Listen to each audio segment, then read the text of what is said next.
करेंगे, लेकिन बात करेंगे जम्मू कश्मीर विधानसभा की, जहां 5वें दिन भी धारा 370 को लेकर लगातार हंगामा देखा गया। यहां तक कि हालात मारपीट तक पहुंच चुके थे। धारा अनुच्छेद 370 को लेकर किस तरीके के हालात हैं, और आपको बता दें कि मारपीट को रोकने के लिए विधानसभा में मौजूद मार्शलों ने मोर्चा संभाला है। क्या कुछ हुआ विधानसभा में 5वें दिन, आपको दिखाते हैं इस खास रिपोर्ट के जरिए।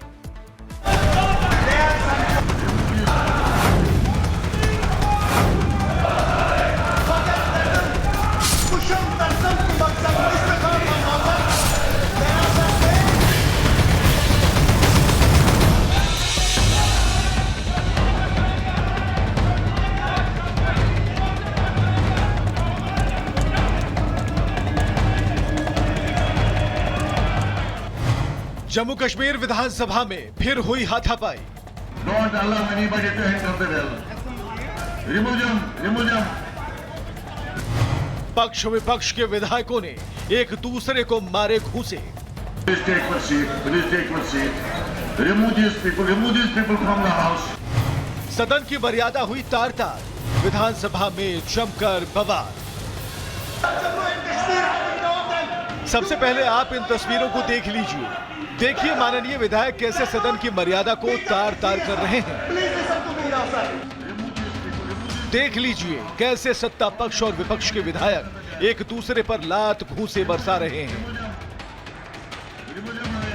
ये तस्वीरें जम्मू कश्मीर विधानसभा की हैं, जहां 10 साल बाद सरकार तो बन गई, लोकतंत्र तो जिंदा हो गया, लेकिन आर्टिकल 370 को अभी भी नेशनल कॉन्फ्रेंस, पीडीपी और कांग्रेस के नेता भुला नहीं पाए हैं।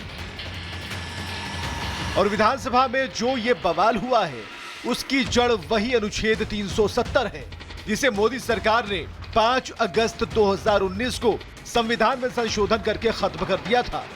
लेकिन अब उसी आर्टिकल 370 पर मारामारी बची है।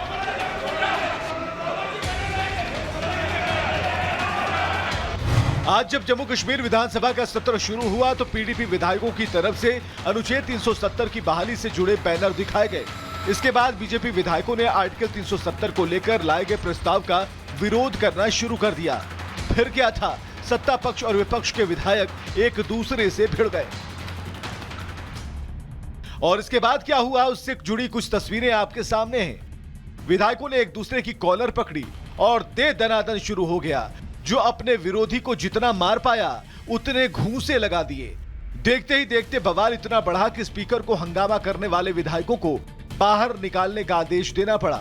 इसके बाद मार्शलों ने 12 विपक्षी विधायकों और लंगेट विधायक शेख खुर्शीद को सदन से बाहर निकाल दिया। तब जाकर कहीं हंगामा शांत हो पाया। इससे पहले गुरुवार को भी कुछ ऐसा ही हंगामा विधानसभा में देखने को मिला था।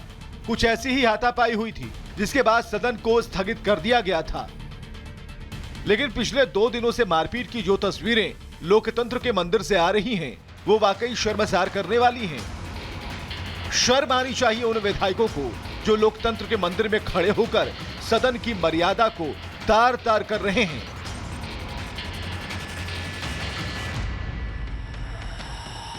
Bureau report, Republic Bharat.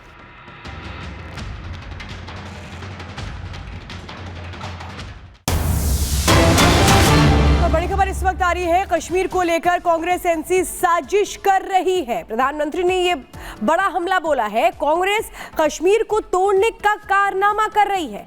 Congress गठबंधन ने 370 पर प्रस्ताव पास किया है। 370 का फैसला 21वीं सदी का सबसे बड़ा फैसला। कांग्रेस पाकिस्तान के एजेंडे को बढ़ावा दे रही है। विधानसभा में 370 पर बैनर लहराए गए, ये भी प्रधानमंत्री ने कहा। कांग्रेस की घिनौनी सच्चाई देश को समझनी होगी। कांग्रेस के मंसूबे कामयाब नहीं होंगे। दुनिया की कोई ताकत 370 की वापसी नहीं करा सकती। जब तक मोदी है, कांग्रेस अपने खतरनाक इरादे में सफल नहीं होगी। जबरदस्त हमला बोला प्रधानमंत्री नरेंद्र मोदी ने, क्योंकि जिस तरह से कोशिशें की जा रही हैं जम्मू कश्मीर विधानसभा में 370 के प्रस्ताव को ला करके हंगामा करने की उमर अब्दुल्ला सरकार की, वो एक तरह से कहें उस पर एक करारा जवाब दिया गया है। कश्मीर को लेकर एक बड़ी साजिश रची जा रही है, सीधे सीधे प्रधानमंत्री ने ये बात कही, क्योंकि हम देख रहे हैं लगातार विधानसभा, जम्मू कश्मीर विधानसभा में हंगामा हो रहा है। सड़क से लेकर सदन तक हर दिन सिर्फ एक ही तस्वीर आ रही है और वो है हंगामे की। उसके पीछे की क्या वजह है? क्योंकि उमर अब्दुल्ला सरकार कोशिश कर रही है कि 370 की बहाली हो जाए, जबकि प्रधानमंत्री और गृह मंत्री ने साफ कर दिया है कि 370 कभी वापस नहीं आ सकता। एक रिपोर्ट देखिए। ये लोग कभी नारी शक्ति को सशक्त होते नहीं देख सकते। दुनिया की कोई ताकत अब कश्मीर में आर्टिकल 370 की वापसी नहीं करा सकती। आपकी 4 पुश्तें भी आएगी, धारा 370 हम वापिस नहीं आएंगे। महाराष्ट्र चुनाव में भी जम्मू कश्मीर विधानसभा में जो कुछ हुआ उसकी गूंज सुनाई दी। प्रधानमंत्री मोदी ने धुले में चुनावी रैली की तो एमवीए पर जमकर निशाना साधा। अपने 50 मिनट के भाषण में पीएम ने महाविकास अघाड़ी, कांग्रेस के अलगाववाद, महाराष्ट्र का विकास, आदिवासी, महिला सम्मान और जम्मू कश्मीर विधानसभा में हुए हंगामे पर बात की। पीएम मोदी ने देश विरोधी ताकतों को उन्हीं की भाषा में जवाब दिया। पाकिस्तान के एजेंडे पर काम करते हुए देश में नफरत के बीज बोने वालों को बता दिया कि 370 की वापसी की बात करना सपना है। मैं कांग्रेस और यहां अघाड़ी वाले लोगों से कहना चाहता हूं, पाकिस्तान के एजेंडे को देश में बढ़ावा देने की कोशिश मत करो। कश्मीर को लेकर अलगाववादियों की भाषा मत बोलो। याद रखो, तुम्हारे ये मंसूबे कामयाब नहीं होंगे। कश्मीर में आप केवल और केवल बाबा साहब आंबेडकर का संविधान ही चलेगा। ये मोदी का फैसला है। दुनिया की कोई ताकत अब कश्मीर में आर्टिकल 370 की वापसी नहीं करा सकती।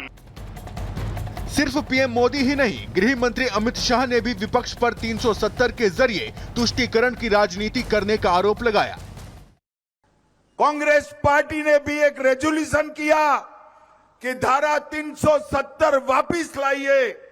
ये कश्मीर जो है भारत का अभिन्न अंग नहीं है।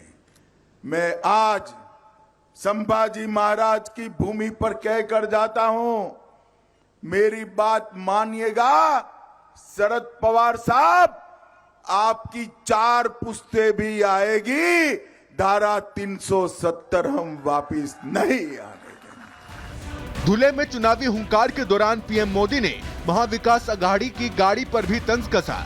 बता दिया कि अगर उनके हाथ सत्ता आई तो राज्य का क्या हाल होगा।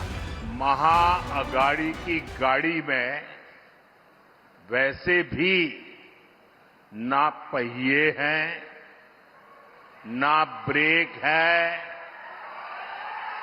और ड्राइवर की सीट पर बैठने के लिए भी झगड़ा हो रहा है और चारों तरफ से भांति भांति के हॉर्न सुनाई दे रहे हैं।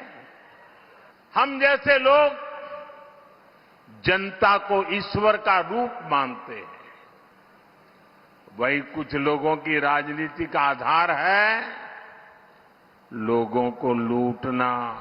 महाराष्ट्र की सियासत में महिलाओं के अपमान का मुद्दा भी पीएम मोदी ने उठाया। महिलाओं का अपमान करना कांग्रेस का अभियान करार दिया। को सशक्त होते नहीं देख सकते। पूरा महाराष्ट्र देख रहा है, कांग्रेस और अघाड़ी वाले लोग अब महिलाओं को किस तरह गाली देने पर उतर आए हैं। कैसी कैसी अभद्र भाषा। महाराष्ट्र की कोई माता बहन कभी भी अघाड़ी वालों के इस कृत्य को माफ नहीं कर सकते। लोकसभा चुनाव के बाद अब विधानसभा चुनाव में जाति को लेकर जारी सियासत पर भी पीएम मोदी ने हमला बोला। जनता को बताया कि कैसे जातियों को लड़ाने का कांग्रेस खतरनाक खेल खेल रही है। इसलिए खेला जा रहा है क्योंकि कांग्रेस कभी दलितों, पिछड़ों, आदिवासियों को आगे बढ़ते नहीं देख सकती। यही कांग्रेस का इतिहास है। आजादी के समय हमारे बाबा साहब आंबेडकर ने बहुत कोशिश की थी कि शोषितों, वंचितों को आरक्षण मिले,